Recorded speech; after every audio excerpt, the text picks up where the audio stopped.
नमस्कार मंडळी, मी संजय कवळे तुमचं स्वागत करतो आहे आपल्या यूट्यूब चॅनलवर. जसं आपण जाणता, आज आहे 31 मे 2026 आणि आज आहे IPLची फायनल.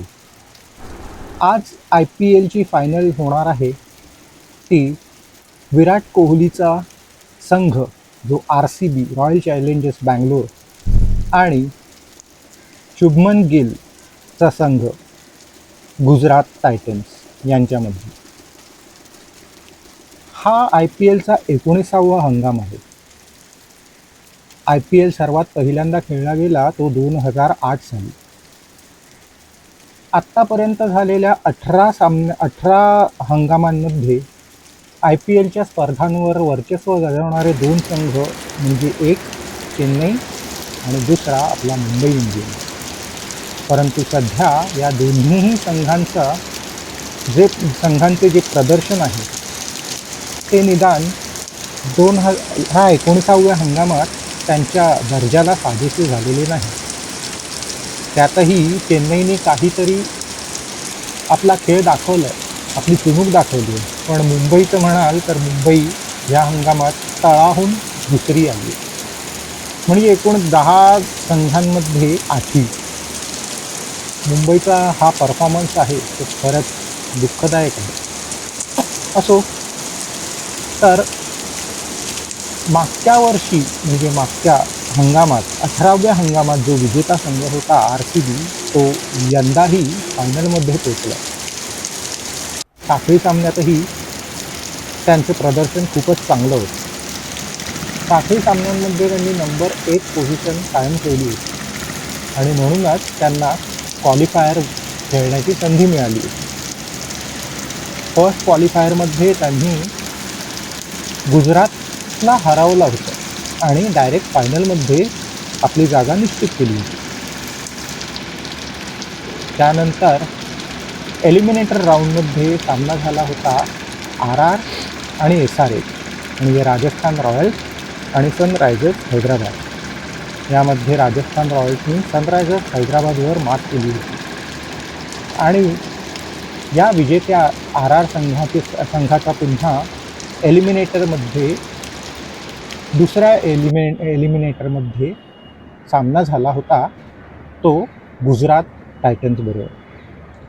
गुजरात टायटन्सनी हा सामना जिंकला होता आणि गुजरात टायटन्स हे फायनलमध्ये पोहोचले आणि त्यांचा आज सामना आहे RCB अर्थात रॉयल चॅलेंजर्स बँगलोर. यंदाचा हंगाम हा विशेष होता. यंदाच्या हंगामात TRP बरीच घटली असं म्हणतात. म्हणजे लोकांचा म्हणावा तसा प्रतिसाद लाभला नाही. तरी देखील काही ऐतिहासिक विक्रम रचले गेले या हंगामात. 10 संघांकडून एकूण 13 शतके नोंद झाली. 13 शतकांची नोंद या IPLच्या 19व्या हंगामात झाली.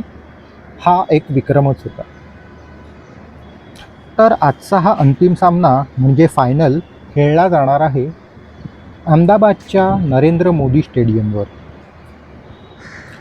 तसं पाहिलं तर आजच्या सामन्यात ऑन पेपर म्हणजे जर कागदी संघ बघितला तर RCB म्हणजे रॉयल चॅलेंजर्स बँगलोर हा नक्कीच उजवा वाटतो. आणि तसं त्यांनी क्वालिफायर 1मध्ये नुकताच गुजरातला नमवलं आहे. पण तरी देखील हा खेळ आहे क्रिकेटचा, अनिश्चिततेचा सामना असतो हा. आजच्या दिवशी जो संघ चांगली कामगिरी करेल तोच जिंकेल एवढं मात्र नक्की. हा सामना तुम्हाला पाहता येईल जिओ स्पोर्ट्सवर. अनेक प्रादेशिक भाषेत देखील या सामन्यांचं समालोचन करण्यात येईल. अर्थात मराठीतही या सामन्याचे समालोचन करण्यात येईल. आत्ता आपण पाहू, जर हा सामना रद्द झाला कुठल्याही कारणाने, उदाहरणार्थ पाऊस, तर काय होईल. तर रूल्स काय म्हणतात हे आपण पाहू. रूल्स असं म्हणतात की if it rains during today's IPL, that is RCB versus GT, if it rains for short time then officials will get 120 minutes extra. म्हणजे जर पाऊस पडला, थोड्या वेळासाठी पाऊस पडला, तर ठराविक मुदतीपेक्षा ठराविक जो आपल्याला वेळ नेमून दिला आहे त्यापेक्षा 120 मिनिटांचा अधिकचा अवधी या खेळासाठी दिला जाईल आणि हा खेळ आजच कंप्लीट केला जाईल. सिनारिओ 2 की जर पाऊस थांबला पण थोड्या वेळाने थांबला, तर त्यावेळी डकवर्थ ट्विस्टचा नियम लागू केला जाईल आणि काही ओव्हर्स कमी केल्या जातील. उदाहरणार्थ काही 20 ओव्हरऐवजी 15 ओव्हर खेळल्या जातील. पण त्या केसमध्ये जर पाऊस आला, एखाद्या संघाचे 15 ओव्हर्स कंप्लीट झाल्या, पण दुसऱ्या संघाचा खेळ चालू झाला, तर त्या क्षणी कमीत कमी 5 ओव्हर्सचा सामना 5 ओव्हर्स कंप्लीट करणं हे बंधनकारक राहील. तर आणि तरच तो नियम ग्राह्य धरला जाईल. सिनारिओ 3 हा फायनलचा सामना असल्यामुळे यासाठी एक राखीव दिवसही देण्यात आला आहे. म्हणजे जर आज पाऊस पडला तर दुसऱ्या दिवशी देखील म्हणजे अर्थात उद्या हा सामना खेळवला जाईल. थोडक्यात हा फायनलचा सामना असल्यामुळे ह्या सामन्यासाठी बराच वेळ आहे आणि ह्या सामन्याचा निकाल लागणारच असं वाटतं.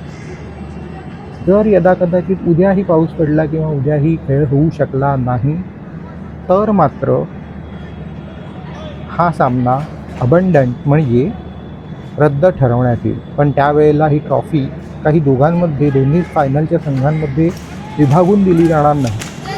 तर यावेळी ही ट्रॉफी RCB संघाला मिळेल, कारण RCB संघ हा ज्या पहिल्या राऊंडमध्ये 1 नंबरवर होता, तर गुजरातचा संघ 2 नंबरवर होता.